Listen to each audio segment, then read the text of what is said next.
Hello students, welcome back to my channel Shubham lecturer, myself Shubham Goswami. और आप सभी का स्वागत है क्लास 12 हिंदी के एक और मोस्ट इंपॉर्टेंट वीडियो में। स्टूडेंट, आज के इस वीडियो में हम क्लास 12 हिंदी के एक ऐसे टॉपिक को पढ़ेंगे जो कि आपके बोर्ड एग्जाम में लगातार पूछा जाता है और लगभग हर साल ये टॉपिक आपके बोर्ड एग्जाम में आता है।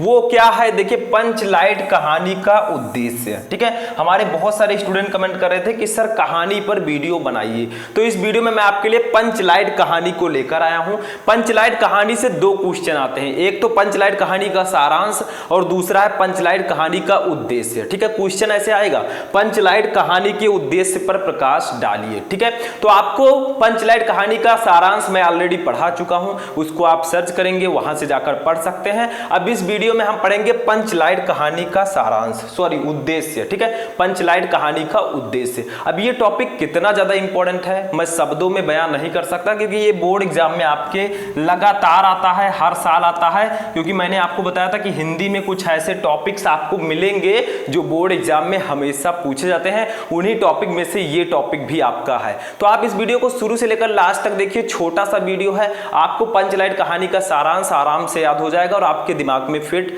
हो जाएगा। तो चलिए वीडियो को स्टार्ट करते हैं। वीडियो को लाइक कर दीजिएगा, चैनल पर नए चैनल को भी सब्सक्राइब कर लीजिएगा ताकि सभी वीडियो आपको टाइम से मिलते रहें। देखिए, आपको पंचलाइट कहानी के सारांश सॉरी उद्देश्य में लिखना क्या है। ऊपर आपको एक सुंदर सा हेडिंग डालना है, पंचलाइट कहानी का उद्देश्य। ठीक है, हेडिंग आपका क्या होगा? पंचलाइट कहानी का उद्देश्य। अब देखिए, इसको लिखा है फरीश्वर नाथ रेणु जी ने, जिन्होंने इसके लेखक कौन है? फरीश्वर नाथ रेणु। ठीक है, तो उद्देश्य में हम क्या बताते हैं, कहानी का उद्देश्य क्या है उसको हम उद्देश्य में लिखते हैं। सारांश में जो कहानी होती है उसका शॉर्ट फॉर्म हम लिखते हैं। ठीक है, तो देखिए, फरीश्वर नाथ रेणु जी हिंदी जगत के सुप्रसिद्ध आंचलिक कथाकार हैं।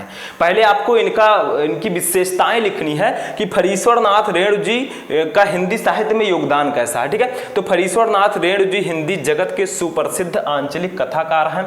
अनेक जन आंदोलनों से वे निकट से जुड़े रहे, इस कारण ग्रामीण अंचलों से उनका निकट का परिचय है। यानी कि जो फरीश्वर नाथ रेणु जी हैं वो अनेक आंदोलन में वे निकट से जुड़े रहे हैं, जिसी के कारण ग्रामीणों से, गांव वालों से उनका एक अच्छा परिचय है। ठीक है, तो ग्रामीणों का ही उन्होंने इसमें वर्णन किया है। देखिए आगे क्या है, अच्छा परिचय है। ठीक है, उन्होंने अपने पात्रों की कल्पना किसी कॉफी हाउस में बैठकर नहीं की, अपितु वे स्वयं अपने पात्रों के बीच रहे हैं। यानी कि जो इस कहानी के पात्र हैं उनकी कल्पना उन्होंने नहीं की है कि किसी कॉफी हाउस में बैठकर। यहां पर यह कहा जा रहा है कि किसी कॉफी हाउस में बैठकर उन्होंने एक सिर्फ कल्पना नहीं की है, ये उन पात्रों के बीच रहे भी हैं। ठीक है, ये एक आंचलिक कहानी है, रियल कहानी है। ठीक है, तो क्या है कि जो फरीश्वर नाथ रेणु जी है वो अपने पात्रों की कल्पना किसी कॉफी हाउस में बैठकर उन्होंने नहीं की, बल्कि वे स्वयं अपने पात्रों के बीच रहे हैं। जिन पात्र का नाम इसमें कहा गया उनके बीच वे स्वयं रहे भी हैं।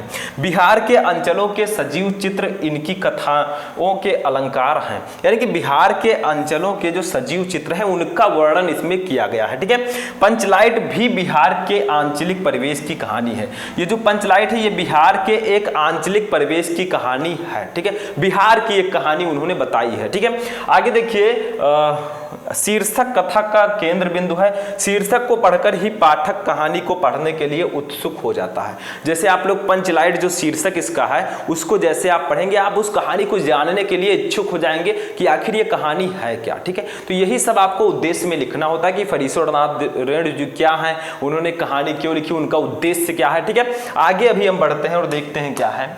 ठीक है, आगे भी आपको लिखना है। देखिए, इस कहानी के द्वारा रेणु जी ने ग्रामीण अंचल का वास्तविक चित्र खींचा है। यानी कि पंचलाइट कहानी के द्वारा उन्होंने ग्रामीण लोगों का, गांव के लोगों का सजीव चित्रण किया है, यानी कि रियल कहानी है। ठीक है, देखिए, ग्रामीण अंचल का वास्तविक चित्र खींचा है।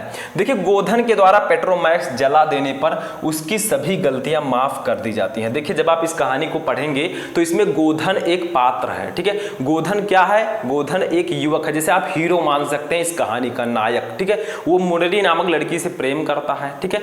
अब उसमें बहुत सारी चीजें होती है, मैंने आपको सारांश में बता दिया है, ठीक है। तो क्या होता है, गोधन को गांव के लोग, पंचायत के लोग बाहर, गांव से बाहर निकाल देते हैं। लेकिन जब गांव के लोग पंचलाइट लेकर आते हैं रामनवमी के मेले से, तो उसे कोई जलाना नहीं जानता है, सिर्फ गोधन ही उसको जलाना जानता है। फिर क्या होता है, जब जानते हैं सभी की गोधन पंचलाइट को जलाना जानता है, तो उसको फिर से गांव में वापस ले लिया जाता है, क्योंकि अगर पंचलाइट नहीं जलती तो दूसरे गांव वाले मजा लेते इस गांव का कि ये देखिए इन्होंने पंचलाइट लाया और उसको जला भी नहीं पाए, तो गोधन को उनको मजबूरी बस लाना पड़ता है अपने गांव में, ठीक है। तो गोधन के द्वारा पेट्रोमैक्स जला देने पर उसकी सभी गलतियां माफ कर दी जाती हैं। जो भी गलती होती है, गोधन क्या करता है, मुनरी से प्रेम करता है और मुनरी के घर से वो गाना गाते हुए चलता है, ठीक है, गाना गाते हुए जाता है। तो जो मुनरी की माँ है गुलरी काकी, उनको बहुत बुरा लगता है, तो वो पंचों से शिकायत कर देती हैं, जिसके कारण गोधन को गांव से बाहर निकाल दिया जाता है, ठीक है। प्रेम प्रसंग आगे देखिए क्या है, उस पर लगे सारे प्रतिबंध हट जाते हैं, ठीक है। जब गोधन पंचलाइट को जला देता है तो उसको अपने गांव में सभी लोग ले लेते हैं, उस पर जो प्रतिबंध लगाया गया उसको हटा देते हैं तथा उसे मनोनुकूल आचरण की छूट भी दे दी जाती है, जो आप चाहे वो कर सकते हैं, ठीक है। सब कुछ नहीं, कानून के नियम के विरुद्ध काम नहीं करना है, ठीक है। इससे स्पष्ट होता है कि आवश्यकता बड़े से बड़े रूढ़िगत संस्कार और परंपरा को व्यर्थ साबित कर देती है। यानी कि आवश्यकता जो है, ठीक है, रिक्वायरमेंट है, वो बड़े से बड़े रूढ़िवादी संस्कार और परंपरा को व्यर्थ साबित कर देती है, क्योंकि गोधन को गांव वालों की आवश्यकता, गांव वालों को गोधन की आवश्यकता थी। अगर गोधन नहीं आता तो पंचलाइट नहीं जलता, ठीक है। तो आवश्यकता तो जो है वो बड़े बड़े परंपराओं को भी व्यर्थ साबित कर देती है, ठीक है। आगे देखते हैं क्या है, तो इतना आप लोग लिखिएगा अच्छे से, ठीक है। आगे यहाँ पर क्या है देखिए, कथानक संक्षिप्त, रोचक, सरल, मनोवैज्ञानिक और यथार्थवादी है। यानी कि जो कथानक है, ये कहानी है, ये संक्षिप्त, रोचक, सरल, मनोवैज्ञानिक और यथार्थवादी है। इसी केंद्रीय भाव के आधार पर कहानी के एक महत्वपूर्ण उद्देश्य को स्पष्ट किया गया है। यानी कि कहानी का उद्देश्य क्या है, ठीक है, उद्देश्य मेन क्या है। कहानी का उद्देश्य है कि जो आवश्यकता होती है वो बड़े से बड़े परंपराओं को भी व्यर्थ कर देती है, क्योंकि गांव वालों को गोधन की आवश्यकता थी, उनको बुलाना ही पड़ा, ठीक है। ऐसे देखिए और क्या है, इस प्रकार पंचलाइट जलाने की समस्या और उसके समाधान के माध्यम से कहानीकार ने ग्रामीण मनोविज्ञान का सजीव चित्रण उपस्थित कर दिया है।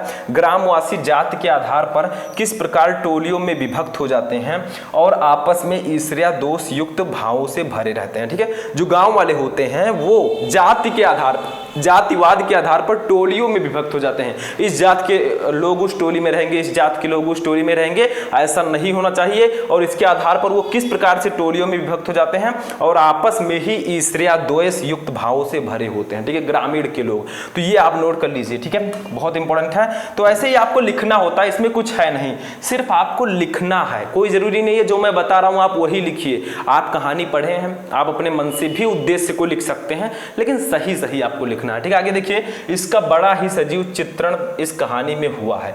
रेणु जी ने यह भी दर्शाया है कि भौतिक विकास के इस आधुनिक युग में भी भारतीय गांव और कुछ जातियां कितने अधिक पिछड़े हुए हैं। यानी कि रेणु जी ने वो ये भी दर्शाया है कि जो गांव के लोग हैं वो अभी भी पिछड़े हुए हैं। कुछ गांव के लोग ऐसे हैं जो बहुत ज्यादा पीछे हैं, ठीक है। अब देखिए, कहानी के माध्यम से रेणु जी ने अप्रत्यक्ष रूप से ग्राम सुधार की प्रेरणा भी दी है। यानी कि इस कहानी के माध्यम से फणीश्वरनाथ रेणु जी ने अप्रत्यक्ष रूप से ग्राम सुधार, यानी कि गांव का सुधार होना चाहिए, हर एक व्यक्ति वहां पर शिक्षित होना चाहिए, क्योंकि अगर उसी गांव में कोई और पंचलाइट जलाना जानता तो गोधन को वापस नहीं लाया जाता, ठीक है। लेकिन किसी को भी पंचलाइट जलाना नहीं पता था। पंचलाइट का मतलब क्या होगा, लालटेन जिसे हम बोलते हैं, ठीक है, पेट्रोमैक्स, तो कोई भी नहीं जानता था, तो गोधन को मजबूरी बस गांव में बुलाना पड़ा। तो वो पिछड़ा गांव, उसी पिछड़े गांव के बारे में इन्होंने चर्चा की है और अप्रत्यक्ष रूप से इन्होंने ग्राम सुधार की भी प्रेरणा दी है कि गांव में सुधार होना चाहिए, वहां के लोग एजुकेटेड होने चाहिए, शिक्षित होने चाहिए, ठीक है।